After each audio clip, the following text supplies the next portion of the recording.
How to Write for a Visual Medium.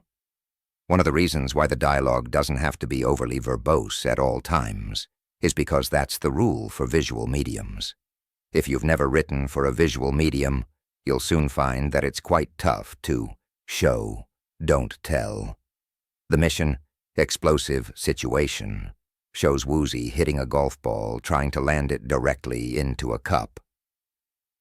The triad member holding the cup steps back and aligns it with the ball's direction so that it goes in. Upon hearing the sound of the ball going into the cup, Woozy smiles and says, "Ha ha ha, the glorious sound of a hole in one."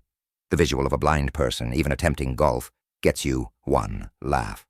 The triad member scurrying backward to align the cup gets another one, and finally, Woozy's quick line gets a third laugh. When we find out Reno isn't dead after all, he sneaks up behind CJ in 2 missions. The first time, he scares CJ, who then apologizes and cowers in fear in front of him. Later, after learning to fly, Reno sneaks up on CJ and grabs him, later remarking that he could have killed him in 9 different ways.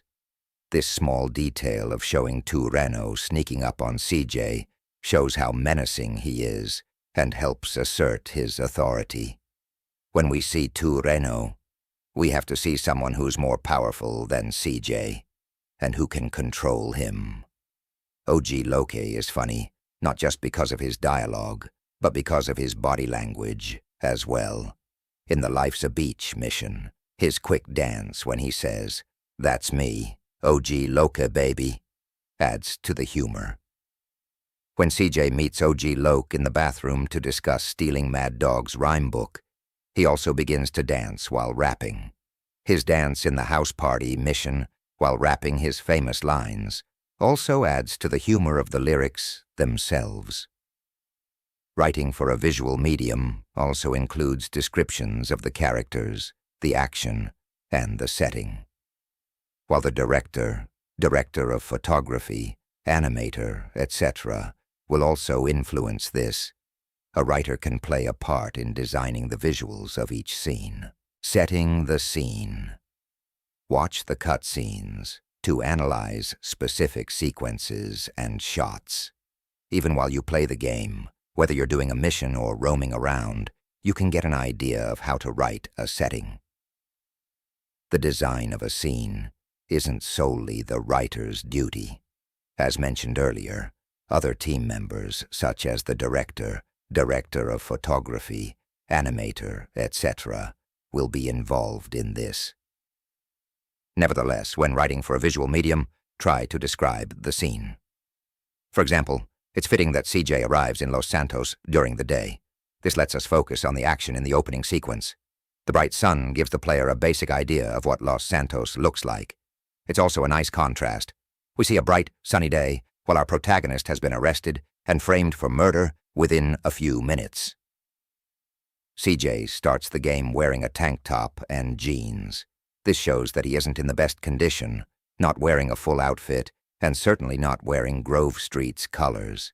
The tank top lets us see CJ's arms, and we can see that he starts off the game skinny, which attracts comments, notably from Sweet, who later tells him to hit the gym.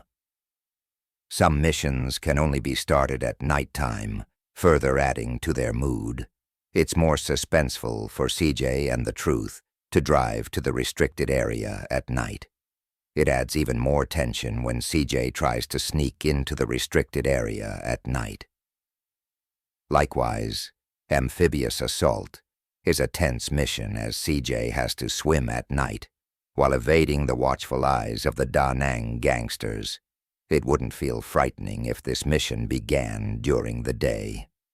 In contrast, consider the mission, Wear Flowers in Your Hair.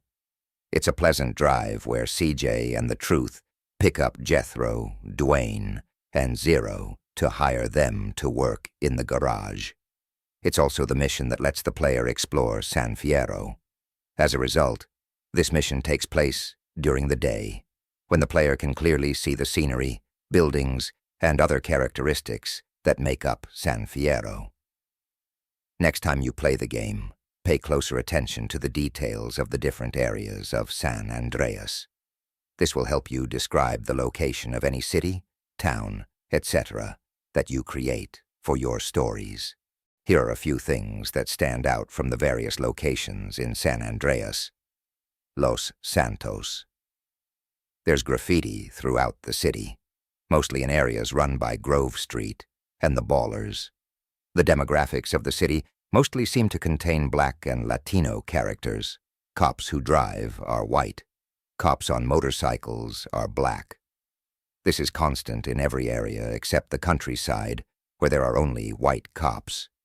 The downtown reflects the wealth of the area, skyscrapers and apartments, as opposed to only houses. You'll see more luxury cars as well as limousines when entering the wealthier parts of Los Santos. You'll see NPCs walking around in swimwear as soon as you're near the beach. There's a distribution of gangsters from Grove Street, the Ballers, Aztecas, and Vagos throughout the city. So even as CJ drives around, it's very clear that various parts of the city are run by gangs. The city is populated. Except for small nooks and crannies, there always seems to be an abundance of people. The railroad is easily accessible when close to the Johnson House Airport. Isn't immediately noticeable. You have to explore the city to find it if you're a new player.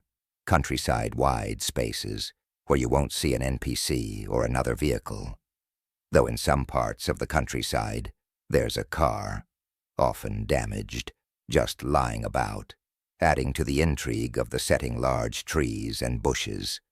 At times these can obscure views, rivers in between the hollow of a mountain, tractors casually driving on the main roads, Sanchez motorcycles, dirt bikes, spawning all over the place, mostly white NPCs, reflecting accurate demographics, at least for the time period. Occasionally a black character is seen, and one NPC looks Native American combine harvesters seen on farms, trailers, and trailer parks. Smaller ammunitions compared to the giant one in Los Santos. Small shops in general suburban houses, mostly with garages. Some houses deep in the countryside, away from main streets, with no neighbors, wide roads with twists and turns. The railroad is distant, no airport, San Fierro. Many skyscrapers, luxury hotels, wide roads that are steep, wealthier cars. The strongest vehicle in the game, the unbeatable tram. Large police presence in cars and on motorcycles. Airport isn't too far from main streets. The railroad is easily accessible. The city is built on levels. The airport, naval base, docks, and Jizzy Bees Club on the lowest level. For instance, Chinatown is tucked in the city, easy to drive past,